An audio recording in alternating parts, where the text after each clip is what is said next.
Though with the Rovers, round 14 of their 18 race series, less than 7/100 of a second separate the first three on the grid. Our race commentators as ever, David Addison and Neville Hay. Russell Grady starts from pole position, no threat of rain today. But alongside him, Richard Dean, and Richard Dean trying very hard to make it into the race. But it's Stephen Day who's coming through, in there between the cars in front.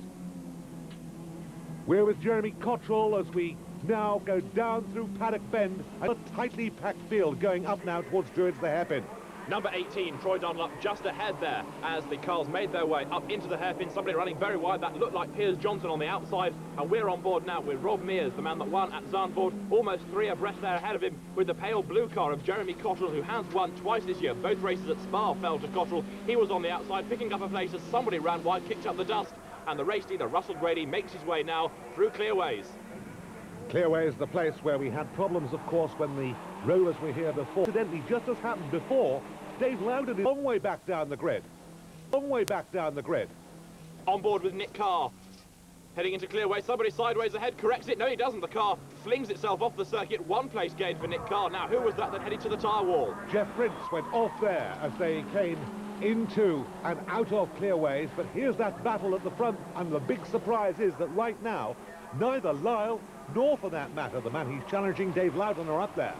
Somebody off there, somebody off into the gravel trap at Paddock. The dust settles. Let's try and work out who it is. It looks like Andrew Breakwell's car.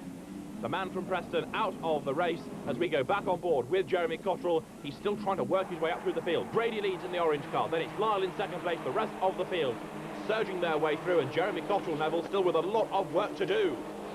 He certainly is. As we look back at an incident at the start we missed, number 5 there is Nick Carr, and that's Ian Rolls, who touches him, slides away. He takes Rolls' back bumper. I think they touched again in the middle of all that, but if they didn't anyway, as far as this race is concerned, both of them are in deep distress. And another man caught up with it was Jeff Prince, who stayed out of the way of the accident, but lost a lot of time. Looking back at this battle, don't forget, we've got the 29-years-old refugee from single-seaters, Richard Dean, fighting it out with another single-seater refugee, and that's well worthwhile seeing, as down the hill there comes this pack, and still we've got Dean desperately trying to make ground. We're on board, though, now with Jeremy Cottrell, another man desperately trying to make up ground. Cottrell, who failed to start at Alton Park. Whoops, there's a car going off ahead. It's Brian Heary. Brian Heary, the man from Stockport, spins off onto the grass. He should be able to rejoin as up across the start and finish line comes Russell Grady. The man in the lead, the man from Leicester, is now pulling away from Alistair Lyle. Lyle under pressure from Phil Burgess there in 3rd place and Stephen Day 4th. And with that trio of cars all squabbling over 2nd place, they're holding one another up. They're allowing Grady to pull clear. On the back of it, you'll see number 1, Dave Loudon, in 5th place. But there's where the battle is really joined at the moment, because on the back of it there, you've got Cottrell, who desperately would like to get past the man who's a year older and has had Formula 3000 experience, which Cottrell would love to have. Both these guys looking, if you like, to reassess their situation, rebuild their careers through touring cars, and they've chosen the Dunlop Rover Turbo Cup to make a start. Who blames them? And Cottrell there dives up the inside of Richard Dean. They almost make contact. Dean staying on the outside of Cottrell all the way through the right-hander, heading now through Clark Curve. This should give Jeremy Cottrell a place, but Richard Dean is a very determined young driver. He's trying to stay on the outside as the leaders make their way into paddock with Stephen Day there in the green car, having a look on the inside of Phil Burgess' all-yellow car. He can't find a way through. Back on board with Rob Mears. Now, is he going to gain a place or lose a place? This is paddock. Into paddock, loses a place there. That was Varellen who came through on the inside of him, caught him out completely. The Belgian driver running a little bit wide, though, and there's contact. Rob Mears fighting for control as they come to Druids. He's missed his braking point utterly. He's missed the gravel. Full marks for him for doing that. Now, where's Varellen? Varellen is right up behind him, and I'm quite sure trying to get alongside there. You saw perhaps a brief flash in the mirror there, but he'll try again, you can be sure of that.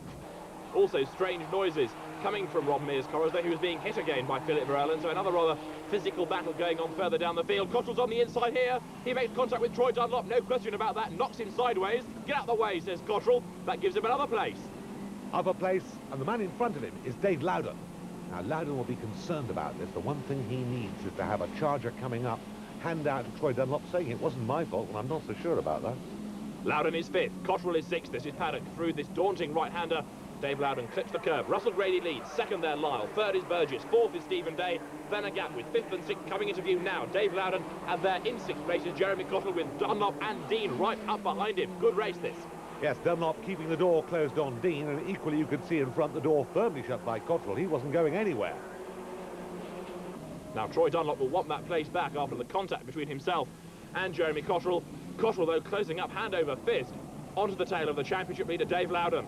He made a mistake going in there. You saw Dave Loudon suddenly slide a little bit wide, and he had a bit more understeer than he'd want.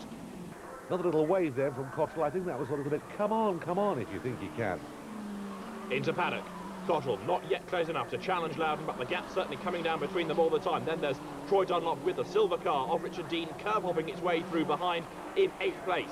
Up to Druids. Now, is this going to be a chance for Cottrell? Is he close enough this time? No, he's not close enough, and neither's Dean. Dean desperate to get by. He can see Cottrell ahead, and he can see Cottrell worrying at Loudon and feels that he should be there doing just that. Now, Jeremy Cottrell certainly is now close enough to challenge to take that 5th place away from Dave Loudon. Is Loudon going to make life hard work for him? Of course, going through Loudon's mind all the time is the championship situation. He needs points. He doesn't need to get involved in a silly little battle. The last thing he wants, therefore, is Cottrell's car filling his mirrors. And look how quick Cottrell is there through the corner. He's on the outside as they come into Clark Curve.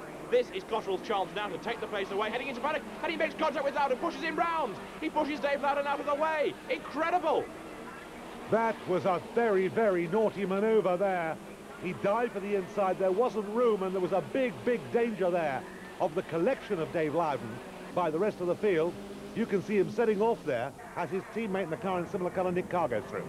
So Dave Loudon can quite rightly feel to be very aggrieved about that needless push from Jeremy Cottrell. Cottrell out on his own now in 5th place, 6th and 7th, while still Dunlop and Dean nose to tail as they go past.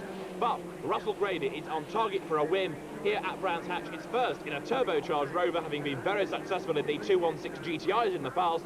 Victory at Brands Hatch will go to Russell Grady. So Grady takes the checkered flag in an action-packed race here with the Rover Turbo Cup. Let's look back at Cottrell's incident here. He goes to the outside. There isn't room there. Out comes Loudon to defend himself and tries to get on the inside there, and there just wasn't room. It was a rather silly manoeuvre. And a man of Cottrell's experience should have known better. He takes 5th place, and Dave Loudon takes a dent in the side. Victory then to Russell Grady, with Alistair Lyle coming home 2nd ahead of Philip Burgess and Stephen Day, with Cottrell 5th from Troy Dunlop 6th. The two Renault men have an enormous advantage over Cleland, and he's got Leslie's Honda